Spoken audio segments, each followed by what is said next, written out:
Matutuloy na nga ba ang naudlot na kasalan ni Yaya Dub at Frankie?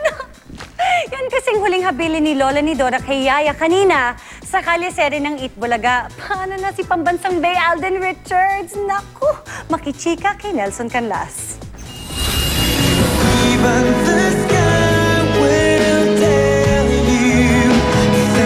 Ang paboritong pagkain ni Yaya Dub na isaw.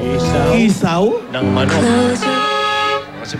Pina-special delivery pa ni Alden Richards mula Broadway Studio papuntang Balanga, Bataan. Pero ang nag-deliver na riding in tandem na mukha ni Lola ni Dora. Hindi kayo makakalis! Nadaan yung diary!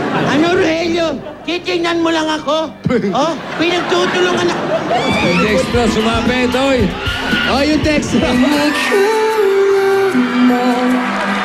Sina Alden at Yaya Dub naman, sige lang sa kanilang isaw party. Pero teka, sino na naman kaya itong kasama sa table ni Alden?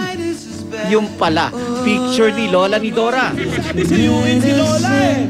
Ngayong kasusuyo, mali. Dapat noon pa. Kaya si Yaya na lang ang sinuyo ni Alden. Mensahe pa ng Pambansang Bay kay Yaya, "May namahal kita," na sinagot ni Yaya ng "Maalden kita." Maya-maya, dumating na ang doktor para suriin si Lola. Ako po si Dr. Taning. Pero bakit pa na yata ang hawak ni Doc kay Yaya?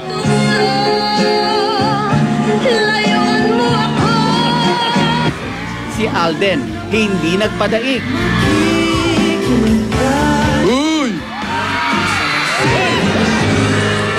Sa huli, ang sabi ni Dr. Taning, I'm sorry to say, pero Don't hold my married one. hanggang Sabado lang siya, ng 2:30.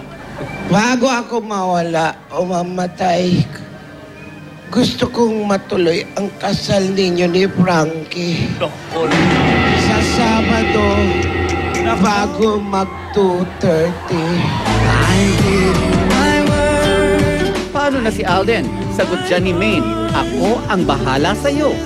Banat tuloy si Alden ng Maine Forever. Nelson Canlas, updated sa Showbiz Happenings.